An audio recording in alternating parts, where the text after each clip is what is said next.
تلنگانہ میں ایک سنگین سیاسی تنازع اس وقت کھڑا ہو گیا جب ضلع رنگا ریڈی کی انتظامیہ نے مولانا آزاد نیشنل اردو یونیورسٹی مانو کو ایک شو کاز نوٹس جاری کرتے ہوئے 50 ایکڑ اراضی واپس لینے کی تجویز پیش کی، جس کے بارے میں دعویٰ کیا گیا ہے کہ 1998 میں الاٹ کیے جانے کے باوجود یہ اب تک غیر استعمال شدہ ہے۔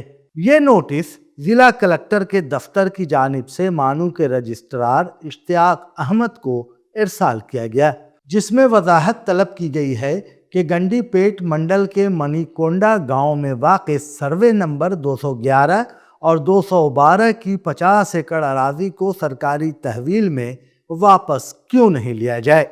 انتظامیہ کے مطابق مرکزی یونیورسٹی کو الاٹ کی گئی مجموعی 200 ایکڑ زمین میں سے تقریباً 150 ایکڑ پر عمارتیں اور دیگر ڈھانچے قائم ہیں، جبکہ باقی 50 ایکڑ خالی پڑی ہے، جو الاٹمنٹ کی شرائط کے مطابق عدم استعمال اور خلاف ضابطہ عمل کے زمرے میں آتی ہے۔ 15 دسمبر کی تاریخ والے اس نوٹس میں معائنہ کی رپورٹس اور سابقہ کارروائیوں کا حوالہ دیتے ہوئے کہا گیا ہے کہ قیمتی سرکاری اراضی کے غیر استعمال شدہ حصے دیگر عوامی مقاصد کے لیے واپس لیے جا سکتے ہیں۔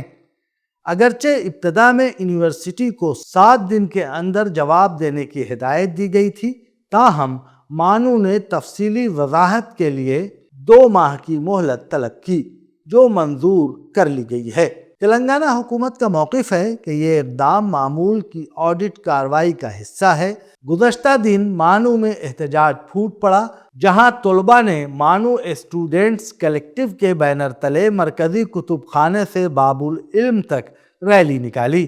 زمین چوری نامنظور جیسے نعروں کے ساتھ طلباء نے نوٹس کی فوری واپسی کا مطالبہ کیا اور خبردار کیا کہ اگر یونیورسٹی کی اراضی واپس لینے کی کوئی کوشش کی گئی تو احتجاج میں شدت لائی جائے گی۔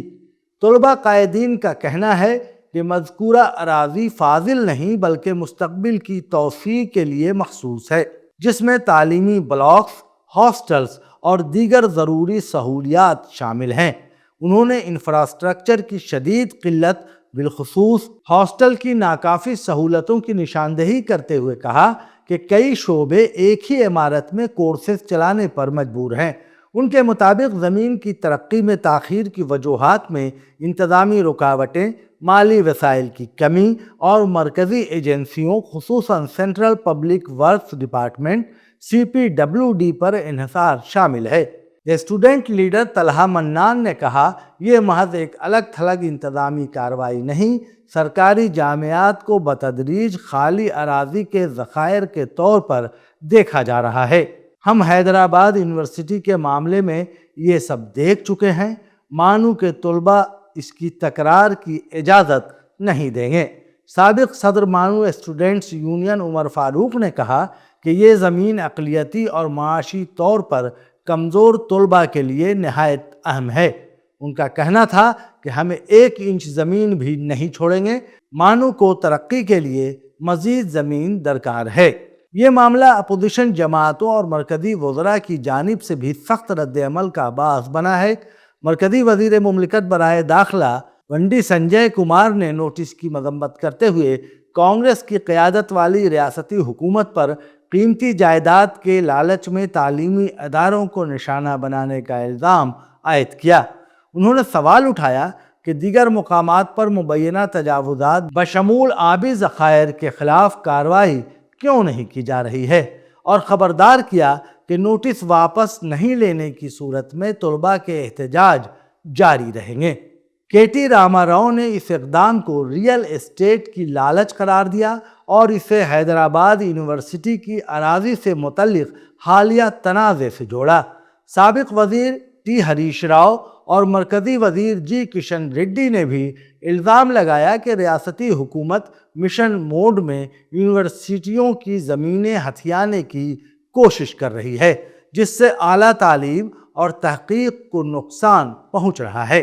احتجاج کے تسلسل اور بڑھتے سیاسی دباؤ کے درمیان اب سب کی نظریں مانو کے باضابطہ جواب پر مرکوز ہیں، جس میں متوقع طور پر جامعہ اپنے طویل المدتی توسیعی منصوبوں کی تفصیل پیش کرے گی اور متنازع 50 ایکڑ اراضی اپنے پاس رکھنے کا جواز فراہم کرے گی۔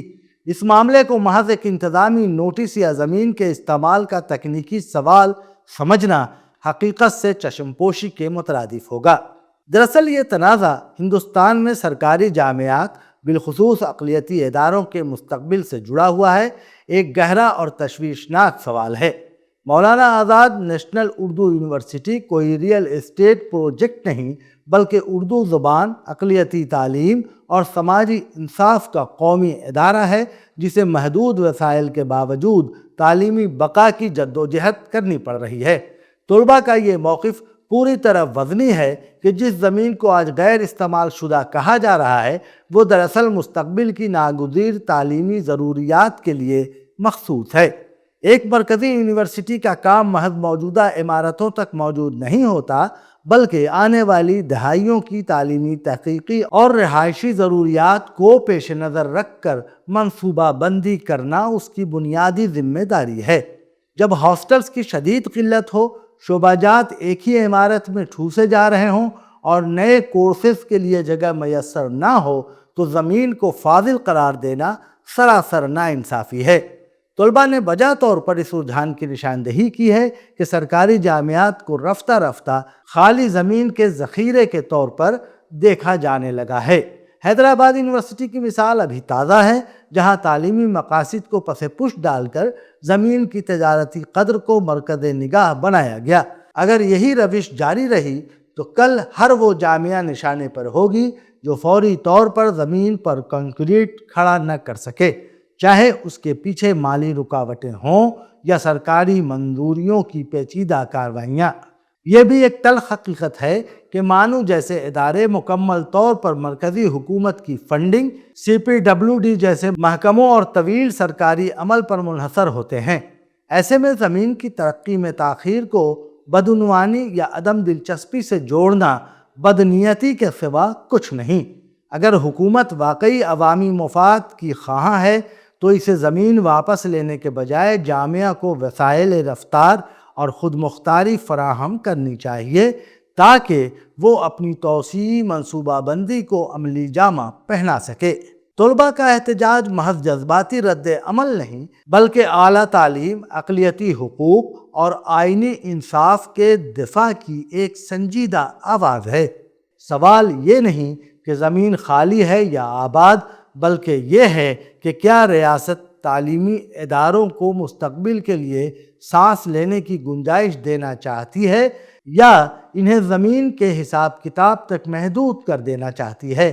مانو کے طلباء کا احتجاج اسی بنیادی سوال کو طاقت کے ساتھ سامنے لا رہا ہے، اور یہی وجہ ہے کہ یہ تحریک محض ایک یونیورسٹی نہیں، بلکہ پورے تعلیمی نظام کے لیے ایک انتباہ بن چکی ہے۔